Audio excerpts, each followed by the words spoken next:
Welcome, everybody. This is another edition of the Tech Knowledge Worldwide Tech Talks. Today's episode, we're going to go through the ISC West recap. We have some people with us. Some of our members were in attendance, and they're going to share their experience with us. I'm going to go over and let them introduce themselves. Zach? Hi, everybody. My name is Zachary Cordova, one of the owners of Best Security Systems out of Brighton, Colorado. And this is my second year at ISC West. I went last year for the first time, which was just coming out of the pandemic, and it was an okay show for someone that's never been, but comparing it last year to this year when they expected 20,000 more attendees, it was a really excellent show, lots of action, many more booths, and it was a great experience to connect with some more of the folks from TKW. Back to you, Nick. Nick? Hey guys, I'm Nick Martin, owner of TrueGuard Solutions out of Austin, Texas, and we specialize in a lot of stuff: access control, alarms, CCTV networking, and man, I just kind of went to ISC because everybody says, "Hey, you got to go once." Keep it simple. Mason? My name is Mason. I'm the owner of BIT Inc. out of Elkhart, Indiana. This was my third year at ISC West, and it was pretty enjoyable. I haven't been at ISC since COVID, so it was cool to reconnect with everyone and just kind of get back on normalcy. I'm hosting it tonight. Mick, I'm from Trican Security. We're over here in the Baltimore area, DC, and let's get started, right? So let's talk about, what was when you went to ISC, what was the reason you went to ISC this year?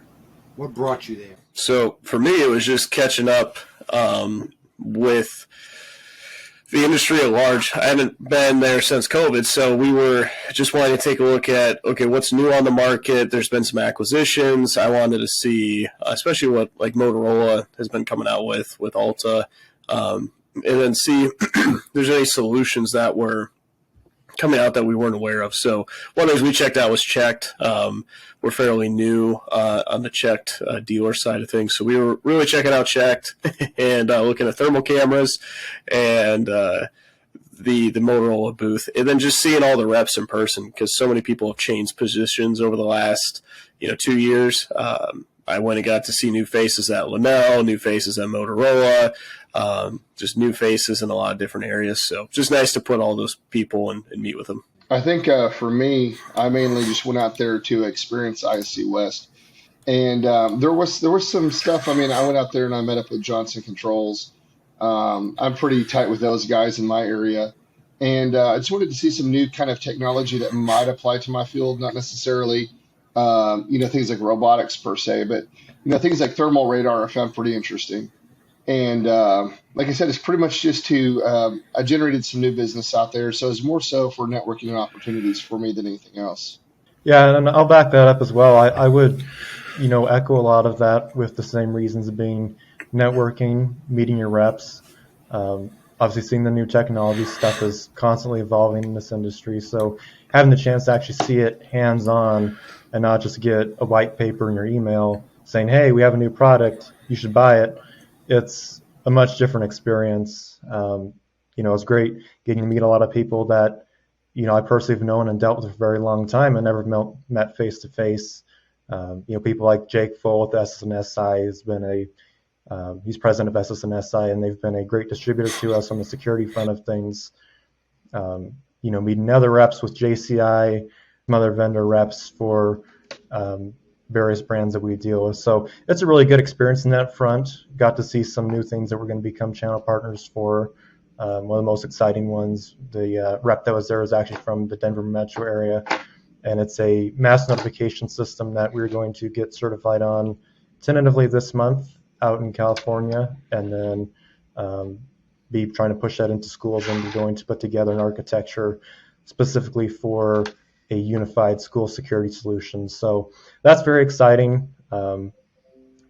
Getting to see all those things and make those contacts is pretty invaluable over years time frame. Fingers crossed, assuming that you can make the right contacts, that always counts. I didn't do ISC West this year, but I did East in, I guess, the fall in New York. And I treated it like a speed dating, right? I just all the vendors that I wanted to talk to, all the vendors that I was interested in what their product is, but I didn't have the time to kind of research it on my own.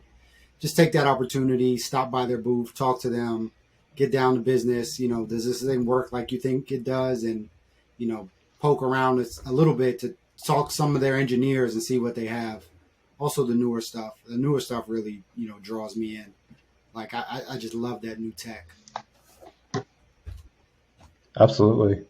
I think a lot of what ISC West is for us too is just complaining to vendors or for example, OpenPath. We've had issues with OpenPath, and being able to talk to people there and say, hey, we've had this issue, and this issue, and then you actually are seeing a resolution with that. We've had issues with AvaWare where not really issues, but we want to see some product lines. And you could sit there and you could submit a feature request, but when you talk to the CTO of the company and then he understands your problem and it goes, oh yeah, we really do not have a proper solution for that. And when you've been submitting that feature request for the last year and getting basically nowhere, it feels really good to get that sense of, okay, I'm actually making some progress and making some movement. And even if I can get two things rolled forward that completely change how we sell a product and I'm able to sell more of it because of it, I mean, that's worth, the trip out there. It's almost for this year, it was finding a couple of niche things that we weren't aware of, but then mainly complaining and bringing up issues with vendors and manufacturers about things. A great example is Hanwha. I don't know your experience with Hanwha, but mine has always been if you put a dome cam or a bullet camera, it works fine. But as soon as you do anything outside the scope, like their intercom has lots of issues with SIP integration. Their AI cameras, at least the first two generations of them, were pretty terrible, where they were maybe doing false detections 20% of the time. And so being able to actually sit down and be critical with these people and they say, oh yeah, we're actually going to make improvements and this is the person you need to talk to get that improvement done, is probably more beneficial at this point in seeing new technology from existing vendors. Just because it's cool to see all that technology, but even looking at someone like Michael Miller, he sells a narrower range of product stacks. And so you really want to make sure that the product stack that you're selling is the correct product stack instead of, okay, we're selling this wide range and we only sell 2 of these and 3 of these and 1 of these and 2 of these. Okay, well, maybe, for example, at Avigilon, I can sell this Avigilon line. Yeah, it's more expensive overall, but I can hit so many different product categories and be an expert in that particular field. I'm just using that Avigilon as an example, not saying that that's the one to go with, but that's what I like to use ISC West for and kind of confirm what we're doing is right or what we're doing is wrong. Yeah, I'd echo that as well. It's a place where you do have the higher up people. I did some complaining myself at the medical side of the Assa Abloy booth and managed to talk to a product manager and designer of Medico XT saying, hey, we really need a type of cylinder that you guys make. And FYI, a lot of your reps are hardly familiar with your product. So will it go anywhere? I don't know. There are some other complaints with other vendors where, they act like they take it seriously and you wonder, is anything going to happen out of it? But I mean, you can at least try and put your best foot forward, Yeah. Yeah, I'm pretty sure it's a great opportunity for these vendors to hear what everybody's been saying about their products, that hasn't really reached them yet. So what do you think when you look at, I guess, the show floor and everything, what really caught your eye? What made you say, wow, if anything, during that whole week? I think like thermal radar. I mean, I know there's stuff out there already on market, but between thermal radar and then they had one that was like Zach would know what I'm talking about. We talked to the guy that was what was it, Zach? It wasn't thermal. It was using God, what was the other technology? I can't even think of what LiDAR? it was. Is that what you're thinking of? The LiDAR booth. Seeing those, more in use. I don't do really government, or not necessarily government, but more so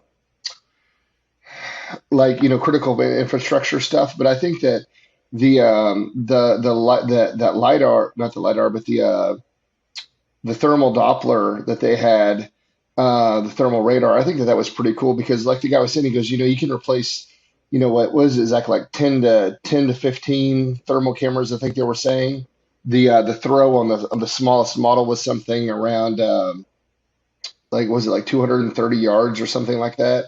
And so, I mean, for the fact is, you can put that in the middle of a facility. We'll say that's you know somewhere, we'll say outside of, well, you know in a rural area, I guess you could say, you could really cut down on, how many thermal cameras you have to deploy, as well as, the replacement cost of some of those devices, because, thermal cameras don't last forever. So I think the fact of, you putting one of those out and then tying, PTZs to it, I think is pretty smart because we're not relying on the thermal cameras. We're more so relying on the thermal radar to determine what the camera should really be looking at. So you don't have to really determine or rely on, a thermal camera being kind of useless in that scenario because you have one integrated piece of equipment that can utilize multiple cameras versus having a thermal camera that may or may not get to see that image because maybe that's not a busier side of the facility, I guess is the easy way of putting it. So I think it's got a better use case versus just trying to sell a client, say like 10 or 15 thermal cameras. I feel like you have a little bit better opportunity to serve multiple, options and abilities overall. And Nick, I'll add on to that as well because the other neat thing about thermal radar is you don't have to use it with a thermal camera. Yeah. It has advantages over analytics and video where, if you have a PTZ in an open lot, traditionally that PTZ would have to pick up on some sort of activity to track visually. Thermal radar will detect the thermal signature of that item and will actually coordinate your PTZs to triangulate onto that and track based on the thermal footprint. And it integrates, according to them, with about just any PTZ there is, any brand, any model, as long as it's IP-based. So that was another advantage of that. You don't have to use it just for thermal cameras. You can use it for a traditional image sensor camera and, coordinate your PTZs to track a subject that normally wouldn't be picked up on by your analytics. That's what I think is, I mean, honestly, it's an expensive device, but how many thermal cameras do you know on the market that are actually priced very reasonable? Not a lot of them. I think three. Okay, I guess what's your question? What would you say is reasonable? Well, I mean, like 3CX has one of the cheapest ones on market I know, and I mean that's a couple of $100 probably. Higher end. It's probably like I wouldn't be surprised if the camera's like $500 or $600. But it's a cheap thermal camera. And that's the thing is like, they don't hold steady. The design just doesn't look good. It's just something that like, if I was really relying on something and I could put this in the middle of a facility that didn't have obstructions as high as I'm mounting it, then I think it's a good thing to use. Now, yeah, if you had like, let's say some sort of a building that's a facility that you can't put it at what is it, Zach, like they said like 28 to 32 feet or something like that, 28 to 35 feet is where they mount it. Yeah, thereabouts. Yeah, so, if you were able to put it that high and use it, great. But if you had if you didn't have a place to put that kind of in the middle of your facility to utilize that and you had buildings higher than the thermal radar, then yeah, it's going to be pointless. But I think that, let's say a thermal camera costs, say, $1,200 or $1,300. You sell a client, 10 or 15 of those. I mean, you might as well just buy the thermal radar if you have the ability to put it that high and it's the highest point of the property. And that's where I think it really wins. Like Zach says, too, is you don't have to worry about, selling them thermal cameras. This works with all cameras, all PTZs. So, you don't have to. Another issue is say, what about back orders? I mean, what if, you have a thermal camera that goes out and you want to buy one, but they're on back order. I mean, this allows you to sell a different kind of camera that more than likely probably is going to be in stock, or you have the ability to sell them different types of cameras versus relying on, hey, we've got a thermal camera that's out, we have to replace it with a thermal camera.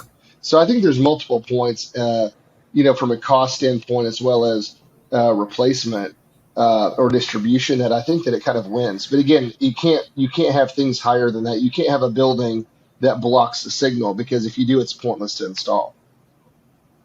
So I mean, it's got its use cases, but it's not going to be for everything in the world by any means. Yeah.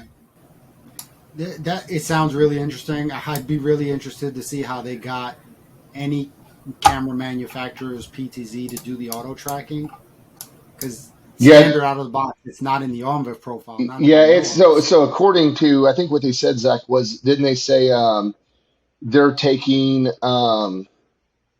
they're pulling some data from it, and they're importing it into, they're agnostic with VMS is what they are.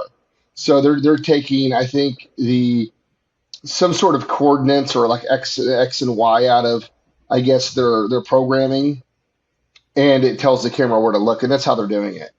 So they had it hooked up to a PTZ. I don't know what the brands were. I didn't pay attention, but um, it might have been Axis, or it was one of the vendors that was there. It was one of the big vendors. So it was either Axis or someone like that, or a hand wall camera that they had it Yeah, hooked up to. if I'm not mistaken, they explain that it communicates directly with the camera.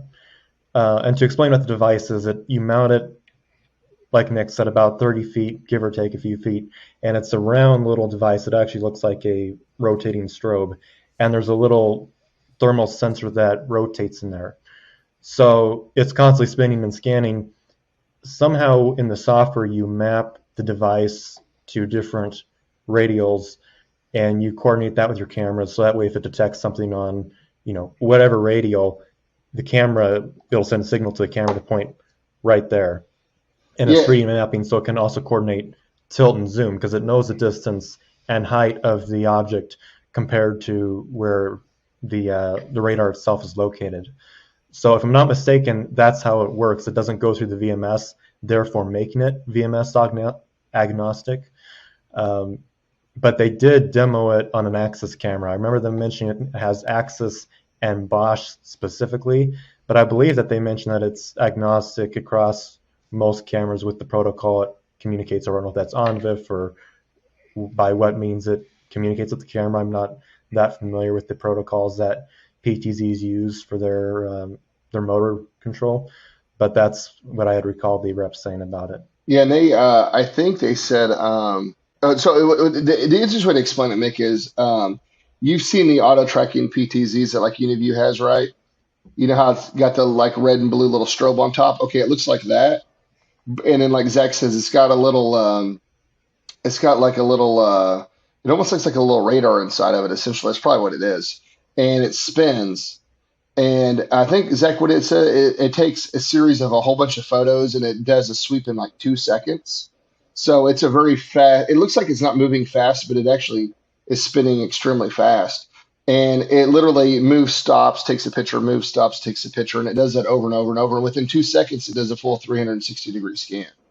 So it's pretty cool, And I'd say next to the LiDAR stuff, I think it was probably the coolest thing there, because what the LiDAR did was it gave everybody a unique identifier until you fall off frame.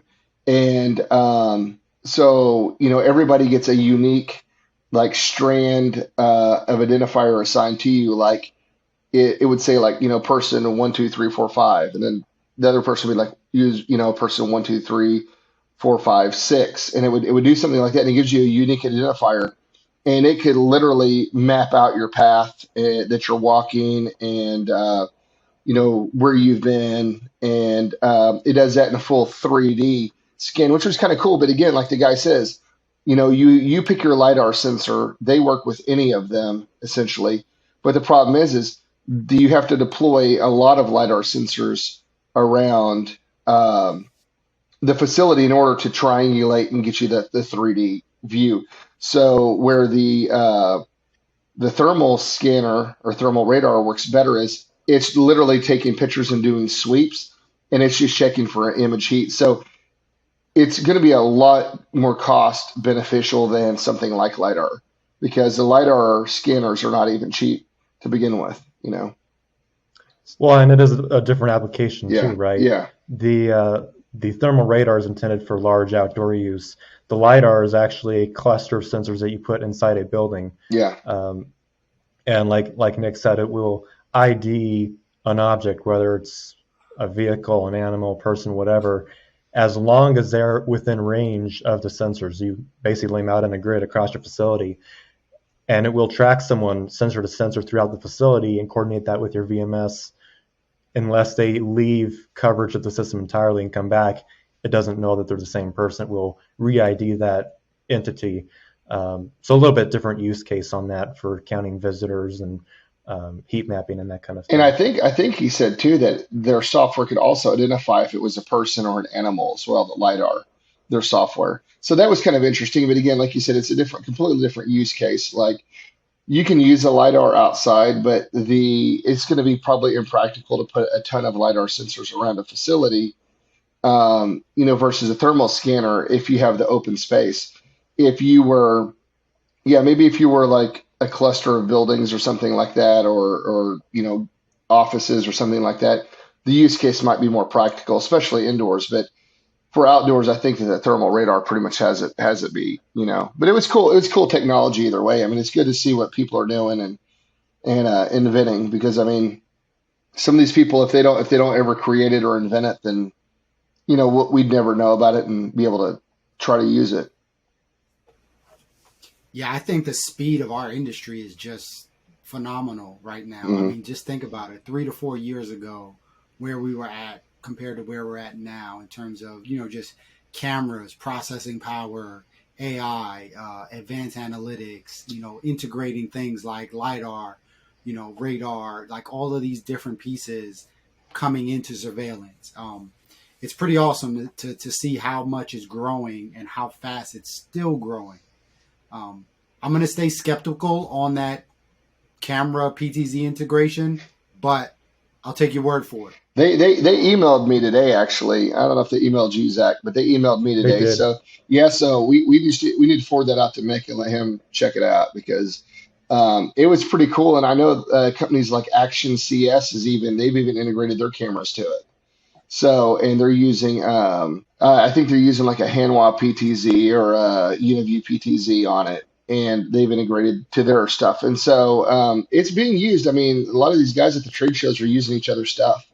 And I mean, probably more so to say, hey, if you're interested in this product, it integrates with what we got going on, as well as hand walk cameras, for example. And in that way, people can, say, well, hey, I can use that. Plus, I can use the sirens and strobes, in conjunction with maybe the hand wall that I'm interested in or something. So there's some options out there, but it's definitely something we can forward you if you want to take a better look at it. Okay. How Yeah, and about for you, any Mason? viewers that would like to look into it, you can go to their website, which is, I just confirmed, it's thermalradar.com, RADAR, one word, and that should take you to their product landing page. Sounds good. How about you, Mason? What had the wow factor for you? So mine's a little simpler in some ways. So uh, we were at a booth and they had what looked like just a standard card, like an access control card, and it had a fingerprint reader on it.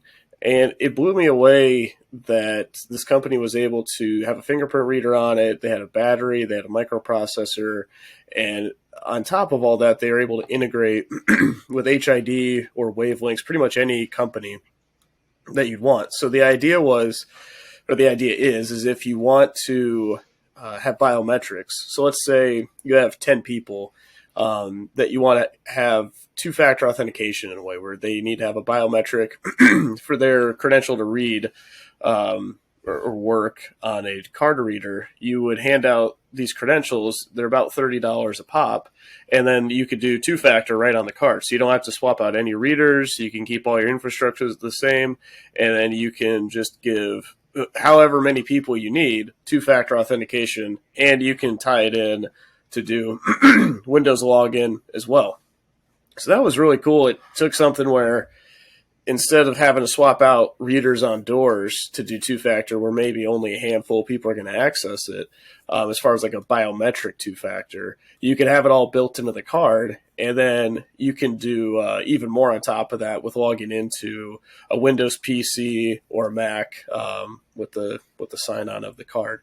So that one was really cool. I'd never seen something. I didn't know that existed, that they could fit all that into a card.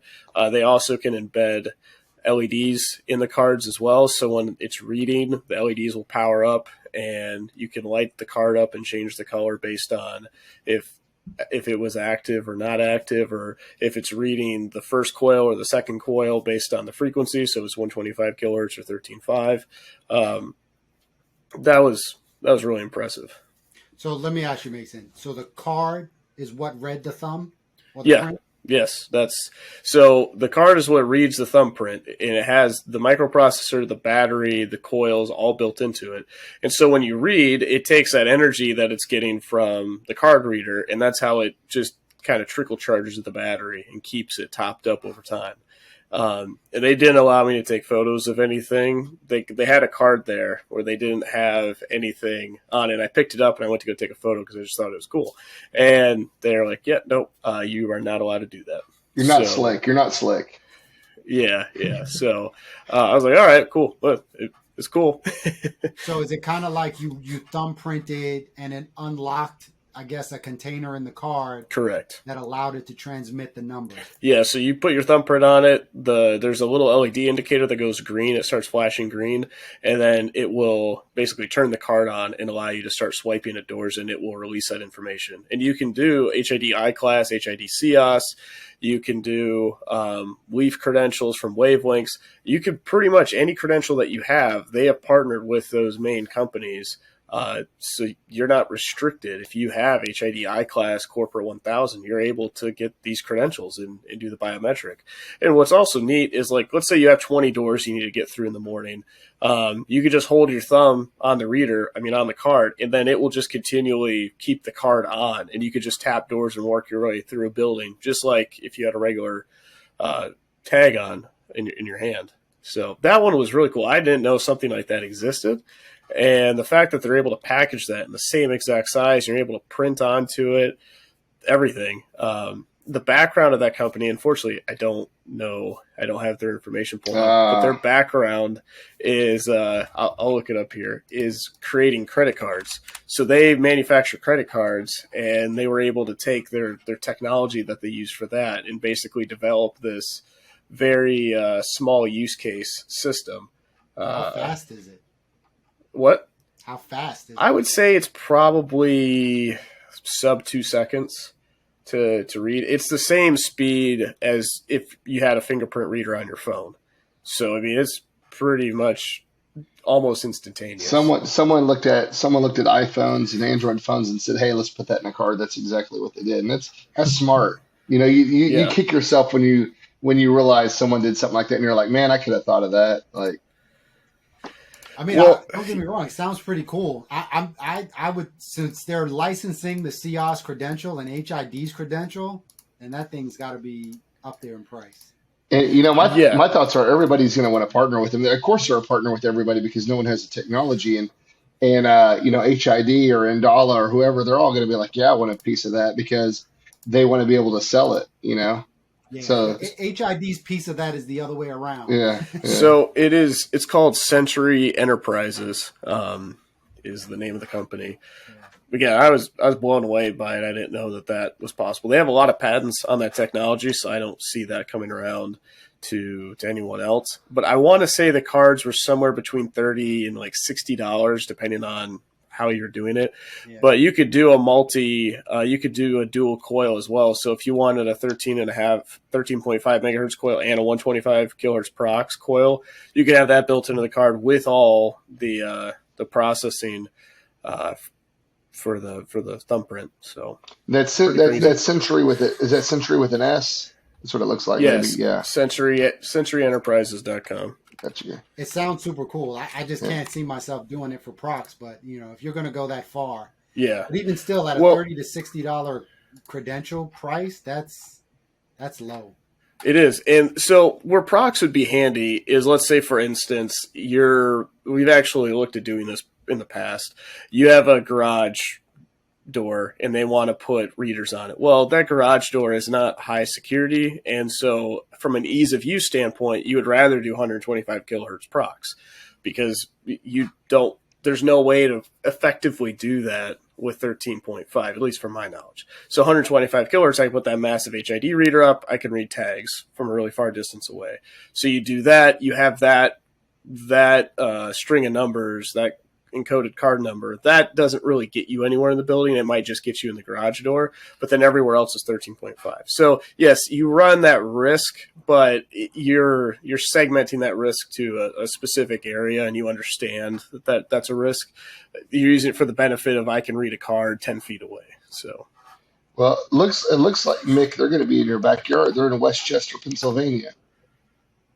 Oh, okay. So they're yeah, and I see they partnered with some companies that are very well known. I mean, besides HID, I mean they're with IDEX, they're with NXP for semiconductors and whatnot. So they and that's just a few. I mean, they've listed a few of their strategic partners, but they're definitely partnering with some really big names. But it looks like they're involved in crypto wallets and all kinds of stuff. So I find it interesting. I see they've got pictures of it on their website. It looks pretty interesting. mm-hmm. And that's another thing too. Is my big curiosity would be like when you like, for example, like if you like you do like ZK Techo or something like that. You always had to enroll. You had to use an enrollment reader, right, for fingerprints. So my question would be, on something like this card, do you have to enroll their fingerprints with a special reader? Yes. So you do. No, You don't. it's all on the card. Oh, It's all on so the you card. can So literally hand them a card with it, with say it already programmed to say open a door, and then they can maybe walk up to the door and hold their fingerprint on it, and it would read that fingerprint and register. So the enrollment process works something. You start it in an enrollment process, and then you just keep tapping it, just like you would on your phone. How you just keep tapping your finger and moving it around, and then it basically flashes when it has enough data, and then you're good from there. Now, from my understanding, is you are able to enroll one fingerprint, and then after that, if that person leaves the company, you cannot delete the information and put it back on. Now, that's the weird thing is, if that's the case, they were able to do it at the show where they could just erase the memory and basically reset the card. You know why? So, it's because they want to sell cards. They're going to tell you that they can't do it. I mean, this is like you maybe have a corporate office that that you rent a space from, and it doesn't matter if you lose your card or you turn in your card. Either way, they charged you for the cards, and they're just going to trash them. I know apartment complexes do the same thing. They'll never reuse your cards. They'll never reissue them. They just throw them away. And that's probably what they're doing. Is they're probably looking at it like, hey, let's just sell them a lot more cards. And there's going to be a way to flash it. Someone's going to figure it out. And that'll be interesting because I agree with you. If you buy the card, I don't know, outside of the fact they want to sell you more, I don't know why they wouldn't allow you to flash it. I mean, like, what if, you tell me, say it only takes one finger, let's say. Well, iPhones and Android phones, you can register, I think, what is it, like 3 or 4 fingers? I think you can register more than one finger because he showed me he registered his thumb and then he registered his index finger. Okay. So, I think you can do that. Yes, I mean, like, it would be interesting though, if they ever decide to release that and allow you to wipe them, but maybe it's more of a security feature. They're afraid that if they wipe the card, like wipe the fingerprint, that someone can gain access to a reader that's with a different fingerprint. So I don't know, but I mean, you would think that if they would just wipe the whole card and it completely clean it off, that there wouldn't be that possibility. But it's probably honestly more of a marketing thing, would be my opinion at this point. I don't see anything else. I mean, anybody that's into the 2FA for their card access, those are the serious users. Yeah. Right? Because I've had a lot of people spec 2FA and then they never really went through with it because it was so inconvenient for everybody, right? So, when you got those 2FA users who are serious about it, they're usually they're willing to go that extra mile just to keep things safe. We did that for a dispensary where we have on all the vaults, they have HID keypads so that you swipe. You actually have to swipe, put a pin in, and then there has to be a second person. They have to swipe, put their pin in. As long as those 4 things of verification line up, then the door will unlock. So, yeah, and like I said, that sounds like a very niche kind of use case where getting into a vault, that's kind of a big deal. I think it's cool. Yeah. I mean, it's a cool idea. But I mean, do I think it's going to completely replace, someone walking up, badging a door and then doing biometrics on a door? Probably not, but I mean, I think it's cool for the people who are like, hey, I don't care if, that person, they physically touch a secondary reader.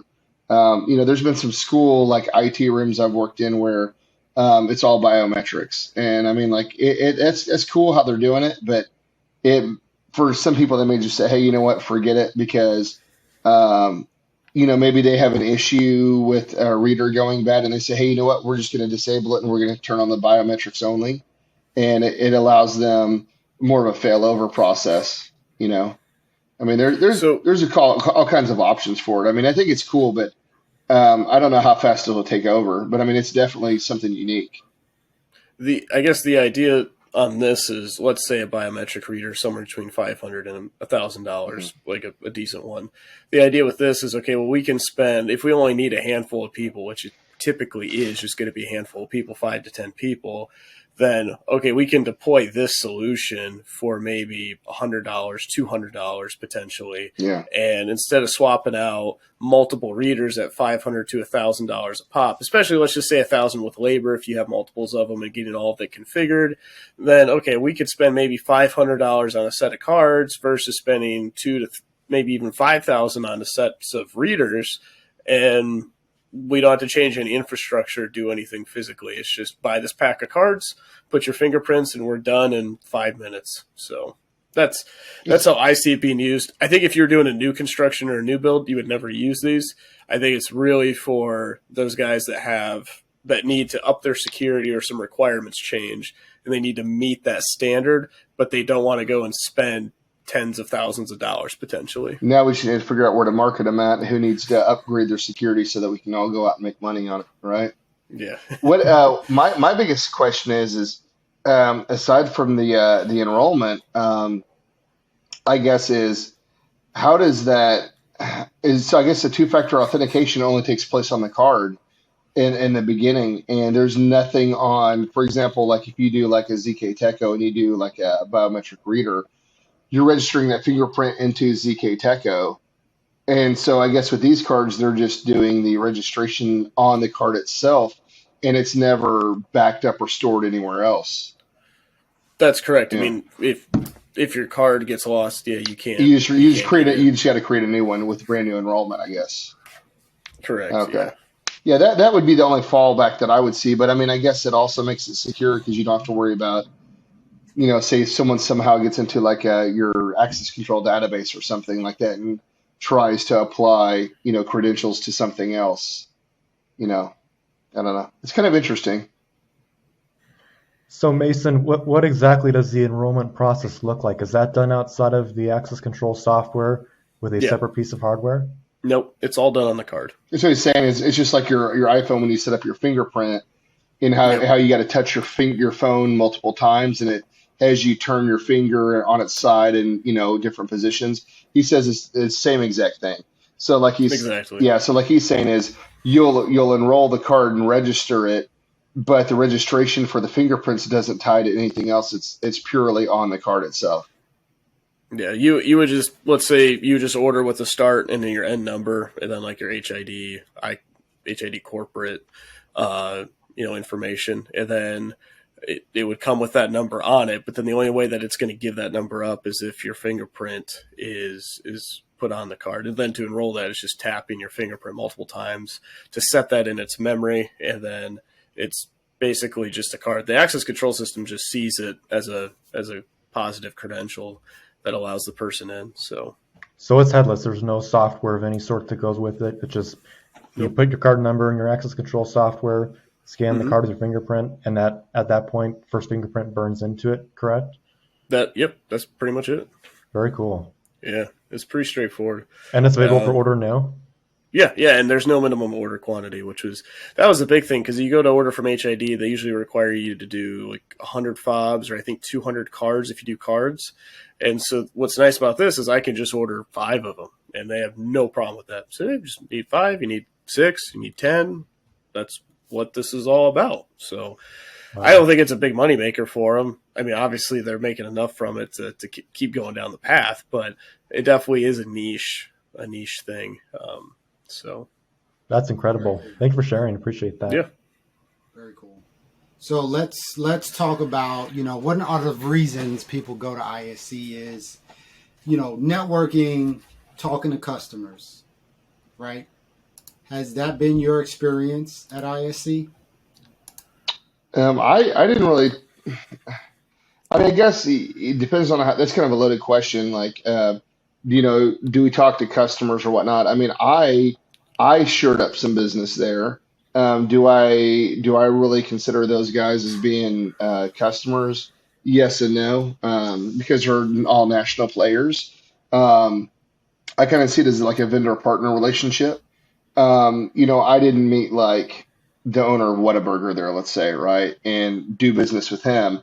Um, so in the traditional sense, no. But I mean, in the big picture, me being a vendor and a partner with someone else, I mean, they are technically a customer. So I went there with the anticipation of there was a few things I really wanted to look at and talk to those individuals and say, hey, last year we worked on stuff. I've got NDAs with you. We were supposed to contract. We didn't. And basically kind of nail down some of those people once I found out they were there and say, hey, why aren't we doing business? Why are you not marketing my area much right now, or kind of what's going on?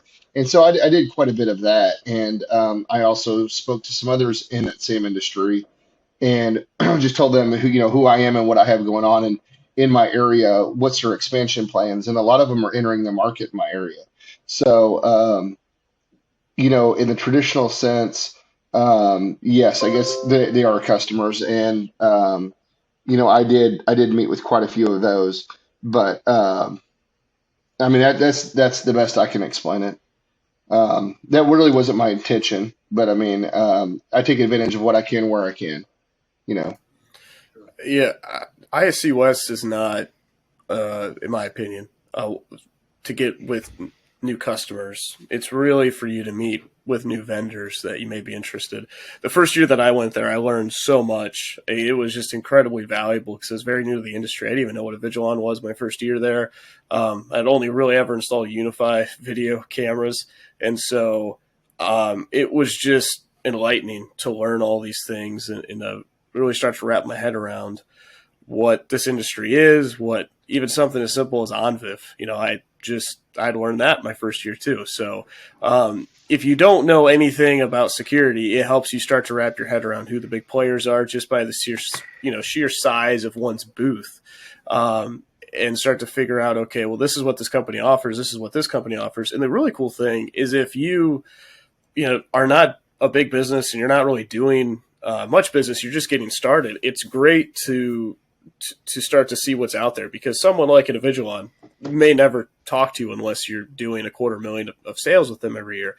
But you can just walk up to their booth and just start playing with the system. And that's incredibly powerful because you don't really have another opportunity unless you go to another trade show like GSX to have that ability to just walk into any one of these booths and just start playing with it. And they're going to talk to you most of the time just for the fact that you're standing in their booth and they don't know who you are or what you know.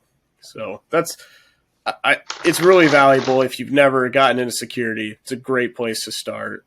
That's where I started, and you can learn so much from there. Once you kind of wrap your head around it, though, it's really just nailing down, okay, do I want to keep with this vendor? Or is there a new kid on the block I need to be looking at? Yeah, you definitely have to be careful because they will solicit the hell out of you. If you everybody wants to take a picture of your badge. So I walk around a lot of times with my badge flipped because it's not that I don't want them to know who I am. It's just I don't want to get 150 emails because you're a target for. Just remember, you're selective on what you want to do business with, but for all of them, you're a dollar sign, and everybody wants you to do business with them. So that's my biggest complaint about it is I don't ever remember even talking to some of these people, and I'm already getting emails from people I don't remember. And they're like, "Hey, we met at the booth," and I'm like, "I don't remember ever talking to you about any of your stuff. Like, it wasn't on my agenda at all." So, um, that's my only complaint about the show. I mean, it was fun. A lot of people like to go for the parties and stuff. They didn't have much of that going on this year, but there were some events, and I think circling back to it again, the whole point was kind of networking, really with your vendors, but more so meeting your reps and then maybe meeting some people. I met some people from my state that are like in the valley down by the border, and they do everything. They build cell phone towers, they do fiber, they do security cameras, they do alarm. And so, I mean, they're touching on things that I don't touch on, but there might be a call for someone to ask me for some time. And I also handle an area that they don't really handle. So there's a chance to possibly trade off business and, put money in each other's pockets, which to me is just as important than anything else. And I'll add on to that as well. To one point about the email spam, I learned the hard way from that last year. So this year, when I registered for the badge, I did a plus address, which it depends on your email provider if you can do that or not. But I did the prefix of my email plus ISC West 2023. And any email I get to that address from a mailing list, it goes in its own folder. So I can control what emails I'm getting from the show specifically and automatically get those out of my inbox into its own folder.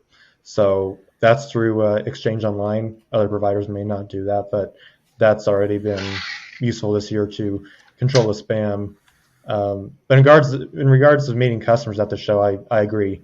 It's not the place to meet customers necessarily.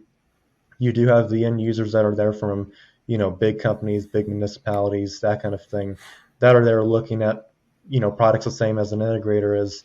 And you may, if you're lucky, run into one of those people and strike up a conversation. But at the end of the day, they're in the minority. It's a show made for security professionals. And, in terms of getting business out of it, if you can get a solid, true channel relationship, some sort of partnership with the vendor, that's probably the best bet at the end of the day.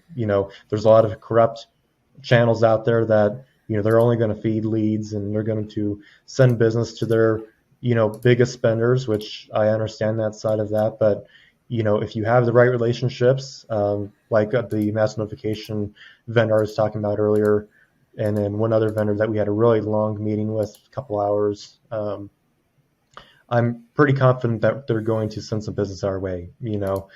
Getting those relationships is probably the best way to actually realize revenue from the show. Other smaller shows and events, like from IML Security Supply. I was at a Medico training the other day for X4 locks, and 99% of that, the attendees of that class were from local municipalities of Colorado. There's people from City of Aurora, City of Denver, various universities, that kind of thing. And those are great people to network with because it's a small room. They're all end users. They all need an integrator. Sometimes even the small stuff can yield more than the big shows. So, it's all in talking to the right people at the end of the day. All right. Yeah, thank you guys for coming on and sharing all the experience with ISC West. If you can, just let people know where they can find you. Probably best way to reach me is by email. My email is Z as in my first initial, Cordova, last name, at bestsecuritysystems.us.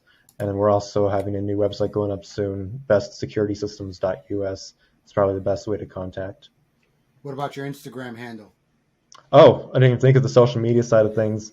Best Security Systems on Instagram, all one word. So find me at BitInc, just BitInc on Google, and you'll find LinkedIn and Instagram. So, awesome. And you guys can find me TrueGuardSolutions.com. It's TRUGUARD Solutions.com. Email in last name Martin at TrueGuardSolutions.com. And I think on all the social, I'm /TrueGuard Solutions as far as I know. So we're out there willing to talk. Always looking for something new and interesting, and um, you know, trying to get sociable. It's a big world. People who want to get into this and want to do kind of what we're doing. I mean, that's the point of technology community, and I mean, I'm all about spreading it and helping someone out because, if it wasn't for people that I've met in the past, but originally when I first came into the industry, and then when I came back a couple of years ago, then I mean, I probably wouldn't have been as far along as I am now. So, it's people don't need to be ashamed to ask questions because there's a lot of tech that you can get involved in that's not, necessarily great, or that you might waste a lot of time on. And, we can help advise people on, what's worth spending their time on and learning about. I mean, um, I've spent so much time trying to learn about new products, and sometimes it just doesn't pay off. And, if it wasn't for some of these guys like Zach reaching out to me and saying, hey, if you're looking for this, check these guys out, it's a good solution, then I can't tell you how much time or money I'd waste trying stuff out. And it's when you have clients that are paying you for your knowledge, you can't afford to make them your guinea pig. So it's tap the industry, reach out and reach out to some of these people because it's nothing but a benefit. It doesn't cost you anything but time. That's what the Yeah, community is and that's, about. I mean, you're talking technology worldwide right there. So this is, kind of our mission is making everybody better, not just yourself, making everybody better. And that's why we do these tech talks, right? I mean, we do these tech talks to inform and, maybe give something they didn't know. Yeah. Give them something they don't, something to help them. Always learning, man. You can't know everything. That's it. I want to thank you guys Yeah. for joining, and this is the end of our podcast. And we'll catch you on another one. Appreciate it. Thanks. See you later, Thank you, guys. Nate. Appreciate Bye. it. Bye. Take care.